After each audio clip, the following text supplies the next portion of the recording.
மாண்பு உறுப்பினர் திரு வி செந்தில் பாலாஜி அவர்கள்.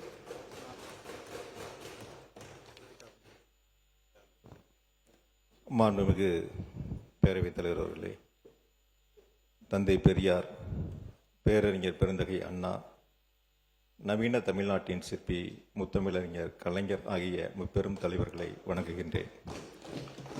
எல்லோருக்கும் எல்லாம் என்னும் உன்னத நோக்கத்தோடு திராவிட மாடல் ஆட்சி நடத்திய மாண்புமிகு தளபதி மு.க. ஸ்டாலின் அவர்களை பணிந்து வணங்குகின்றேன்.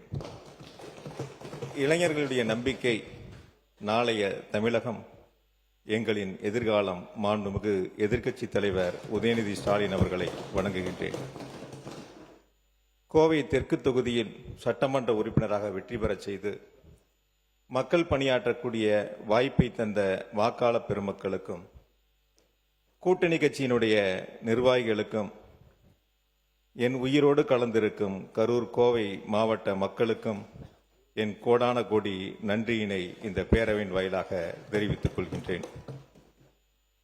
கோவையில் செம்மொழி பூங்கா, பெரியார் நூலகம், ஜி.டி. நாயுடு மேம்பாலம், மேற்கு புறவழிச்சாலை, புதிய ஐடி பார்க், மாநகராட்சி சாலை விரிவாக்கத்திற்கான சிறப்பு நிதிகள், தொழில் வளர்ச்சி, மக்களுக்கான வளர்ச்சி திட்டங்கள் என 5 ஆண்டுகளில் கோவைக்கு 20,000 கோடிக்கு மேல் வளர்ச்சி திட்டங்களை தந்த மாண்புமிகு தளபதி அவர்களை இந்நேரத்தில் என் நன்றியை அவர்களுக்கு பணிவன்போடு சமர்ப்பித்துக் கொள்கின்றேன்.